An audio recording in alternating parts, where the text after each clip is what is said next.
Betul, tidak akan kau mencuri lagi. Tidak akan pisang lagi, coklat saja. Kau mencuri lagi itu. Tidak akan Pak, tidak akan lagi. Kalau sudah pernah mencuri pisang, kita bagi 2 Pak.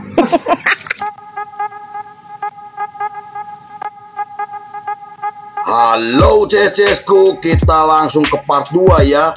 Masih membahas tentang sepak terjang band rock and roll terhebat di dunia. Oke CSku, sebelum kita mulai seperti biasa, kita intro dulu guys. Kita mencari manusia, membotakkan mata, mengosongkan jiwa. Saya kesunyian, tak lagi kau dengar. Inilah saat yang kau melihatnya. Ikutlah bersamaku, berjalan bersamaku, dengan apa membara, dengan asap bermakna. Marilah harapan jadi kenyataan. Marilah harapan jadi kenyataan.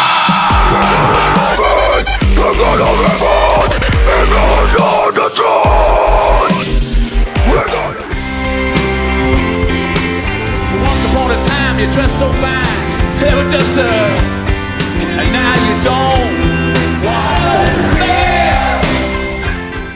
Scene dilanjut pada tahun 1978 ketika Rolling Stone merilis album terbarunya dengan menampilkan 2 lagu yang sangat terkenal. Kesuksesan album tersebut membangun kembali ketenaran mereka di kalangan anak muda.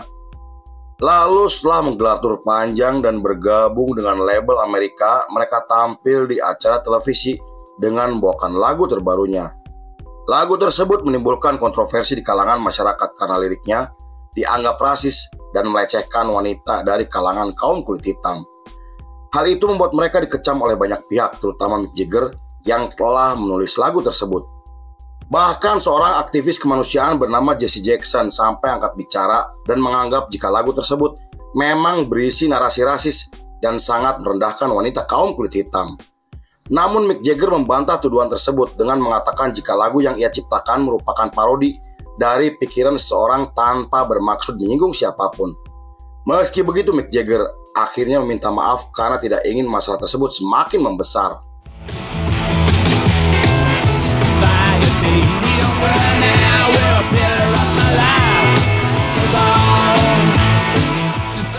Dua tahun kemudian, tepatnya di tahun 1980, Mick Jagger dan Keith Richards terlibat perselisihan ketika mereka sedang mengerjakan materi untuk album terbarunya.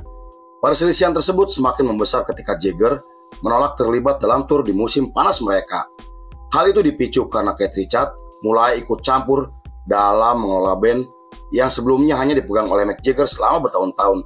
Karena hal itu, Rolling Stone memutuskan untuk vakum sementara di mana para personilnya memilih berkarir solo masing-masing. Pada awal 1981, mereka akhirnya bersatu kembali untuk menggelar tur Amerika setelah merilis album ke-16-nya. Tur tersebut dianggap sebagai tur dengan produksi terbesar, terpanjang, dan paling berwarna hingga menjadi tur terlaris sepanjang masa. Bahkan ketika mereka tampil bersama musisi blues Muddy Waters, pertunjukan tersebut direkam untuk album live Muddy Waters. Pada pertengahan tahun 1982, mereka melanjutkan aktivitasnya dengan menggelar tur Eropa untuk merayakan ulang tahun Rolling Stone yang ke-20 tahun. Mereka kemudian bergabung dengan CBS Records dengan nilai kontrak sebesar $50 juta. Kontrak tersebut merupakan kontrak rekaman terbesar sepanjang sejarah yang membuat Rolling Stone dianggap sebagai band termahal di dunia. Terlepas dari konflik internal yang semakin tidak karuan, namun Keith Richards dan Mick Jagger tetap bersikap profesional dan merilis album terbarunya di tahun 1983.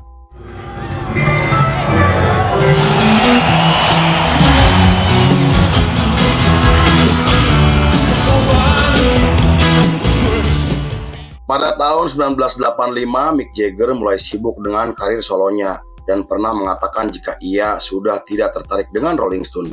Kemudian Jagger merilis album solonya hingga membuat lagu kolaborasi bersama David Bowie. Ia juga tampil di acara amal yang diselenggarakan untuk membantu mengatasi bencana kelaparan di Ethiopia. Hal itu membuat Keith Richards kecewa dengan sikap Mick Jagger karena telah mengabaikan bandnya. Bahkan Mick Jagger tidak pernah datang untuk rekaman dan melakukan sesi latihan karena terlalu sibuk dengan urusan pribadinya. Pada bulan Desember masih di tahun yang sama, muncul kabar jika Ian Stewart, mantan personelnya, meninggal dunia akibat serangan jantung. Rolling Stone kemudian menggelar pertunjukan untuk menghormati kepergian Ian, mantan personilnya. Di sisi lain, setelah Rolling Stone merilis album ke-18-nya di tahun 1986, perseteruan antara Mick Jagger dan Keith Richards semakin membesar yang membuat Rolling Stone hampir bubar. Saat itu Mick Jagger menolak menggelar tur bersama Rolling Stone karena ingin menggelar tur solonya. Kemudian, para jurnalis sampai menggambarkan jika konflik mereka sebagai Perang Dunia Ketiga dan menjadi konflik paling sengit sepanjang masa. Karena hal itu, Rolling Stone kembali memutuskan untuk vakum sementara yang membuat Keith Richards merilis album solo pertamanya di tahun 1988. Selain itu, Mick Jagger juga terus menggelar tur ke beberapa negara hingga datang ke Indonesia untuk tampil di Senayan, Jakarta. Kedatangannya ke Indonesia disambut baik oleh banyak orang karena Mick Jagger telah menjadi idola para remaja di seluruh dunia. Meski di sana Mick Jagger tampil sendiri, namun aksi panggungnya berhasil menghibur para penonton termasuk penggemar Rolling Stone yang ada di Indonesia.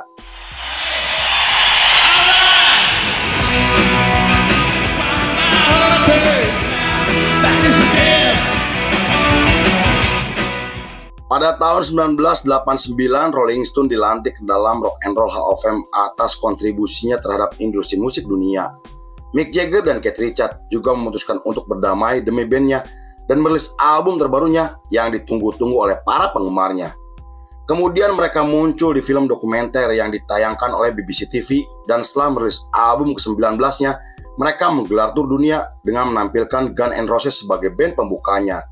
Tur tersebut menjadi tur terbesar yang pernah mereka selenggarakan hingga menghabiskan anggaran lebih dari $1 juta. Tetapi pada tahun 1990, Rolling Stone memutuskan kembali untuk vakum sementara karena kesibukan para personilnya. Saat itu, Bill Wyman memutuskan mengundurkan diri dari band dan merilis buku biografinya yang menceritakan pengalamannya bersama Rolling Stone.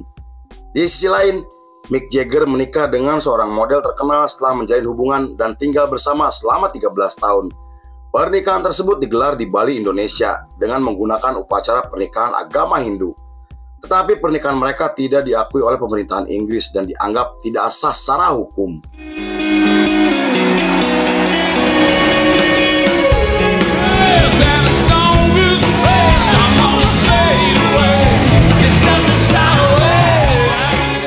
Pada tahun 1994, mereka merekrut seorang basis dan merilis album ke-20-nya yang menjadi nomor 1 di 2 negara. Selain mendapatkan banyak ulasan positif dari para kritikus musik, album tersebut juga memenangkan penghargaan sebagai album rock terbaik.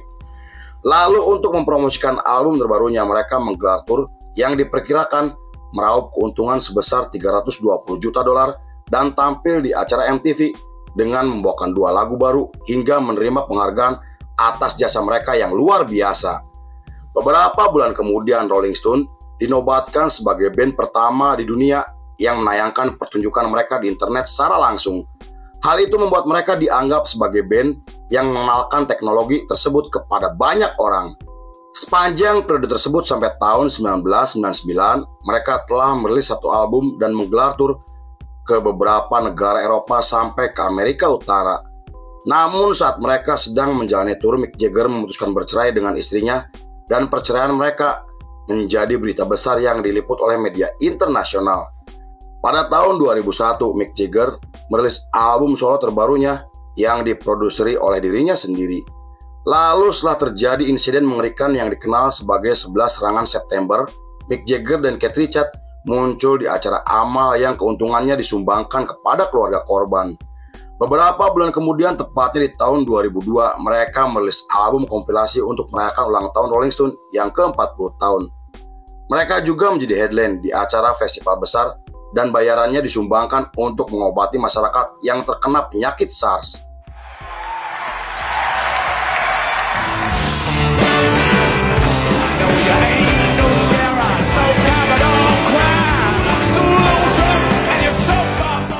Pada tahun 2003, Mick Jagger mendapatkan gelar ksatria yang diberikan oleh pemerintahan Inggris. Namun dalam prosesnya Mick Jagger harus menghadapi banyak rintangan untuk mendapatkan gelar tersebut, dan saat diwawancara, Mick Jagger mengatakan jika ia dan Ratu Elizabeth II memiliki hubungan yang tidak harmonis di masa lalunya. Saat itu menurut sang ratu, jika Mick Jagger tidak pantas mendapatkan gelar ksatria yang diusulkan oleh Perdana Menteri Inggris, dan menurut beberapa sumber, konflik antara Mick Jagger dan sang ratu bermula ketika Jagger menjalin hubungan dengan Putri Margaret, adik dari Ratu Elizabeth II. Sang ratu tidak setuju dengan hubungan mereka karena reputasi Mick Jagger seorang playboy dan pecandu narkoboy. Meski begitu, Mick Jagger tetap mendapatkan gelar tersebut yang diberikan langsung oleh Pangeran Philip, suami Ratu Elizabeth II. Pada tahun 2005, setelah menerima penghargaan bergengsi untuk kedua kalinya, Rolling Stone merilis album terbarunya yang berhasil sukses secara komersial. Album tersebut menampilkan satu lagu yang menimbulkan kontroversi karena masalah ideologi politik yang sedang berkembang di Amerika. Tetapi di tengah kontroversi, mereka malah menggelar tur Amerika Utara, Amerika Selatan, dan Asia Timur yang memecahkan rekor dengan penjualan tiket terbanyak sepanjang masa.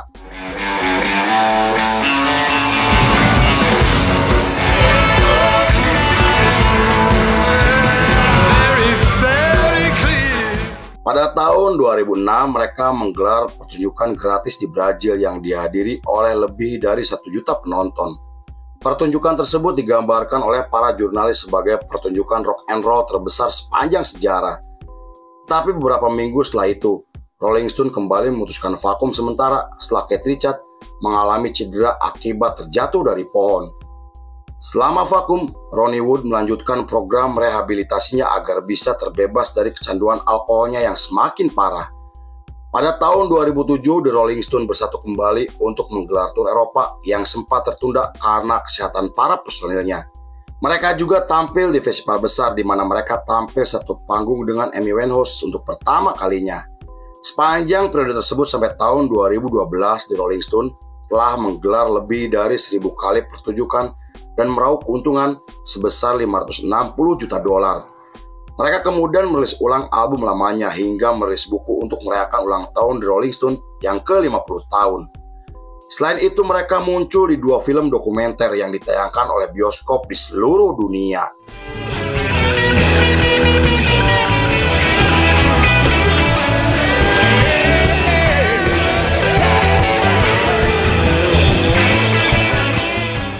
Pada tahun 2013, mereka menggelar 19 pertunjukan di Amerika dengan menampilkan Taylor Swift dan Katy Perry.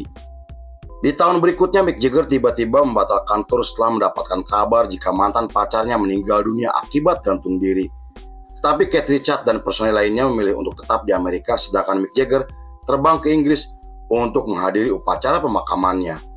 Beberapa bulan setelah itu, mereka mengumumkan jika Rolling Stone akan menggelar pertunjukan di Israel yang menimbulkan pro kontra di kalangan masyarakat.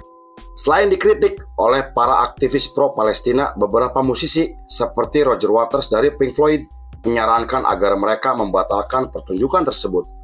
Meski begitu, mereka tetap menggelar pertunjukan di Israel yang membuat sebagian penggemarnya sangat kecewa. 3 tahun kemudian, tepatnya di tahun 2017, mereka merilis album kompilasi dan menggelar tur dunia selama 1 tahun.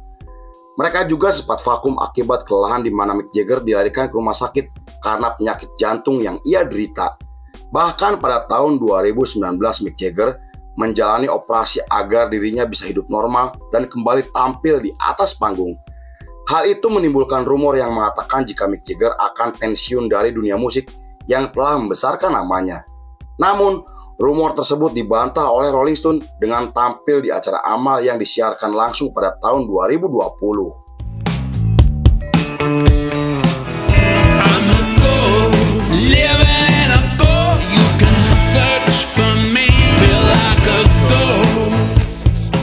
Pada 24 Agustus 2021, Charlie Watts dinyatakan meninggal dunia akibat penyakit kanker yang ia derita selama bertahun-tahun. Kematian sang drummer menggemparkan dunia yang kemudian situs resmi Rolling Stone memposting gambar Charlie Watts sebagai bentuk penghormatan untuk mengenang kepergian sang drummer. Selain itu, mereka menggelar pertunjukan untuk mengenang sang drummer dengan menampilkan Steve Jordan sebagai drummer barunya. Sampai saat ini, The Rolling Stone masih aktif dan terus konsisten meski usia mereka sudah tidak muda lagi. Mereka juga merilis album terbarunya pada tahun 2024 dan menjadi album paling ditunggu-tunggu oleh banyak orang termasuk para penggemarnya. Di sisi lain, The Rolling Stone dianggap sebagai salah satu band yang memiliki pengaruh besar untuk perkembangan musik dunia. Mereka menjadi artis dengan pendapatan tertinggi dan masuk ke dalam daftar sebagai artis terhebat sepanjang masa. Lalu film pun selesai.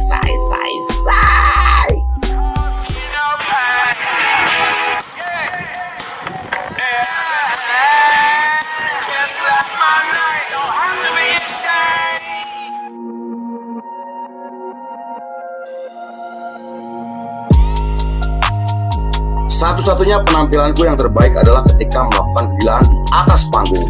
Mick Jagger. Oke CSSku, terima kasih sudah menyaksikan ringkasan ini nggak selesai. Saya beserta jajaran Beranda Malam kembali pamit undur diri, sampai jumpa di episode berikutnya. Bye-bye hampura, bye lolo wae anjing lo buat tinggal dados tak jadi bye lolo wae aing teh CSku. Yeah.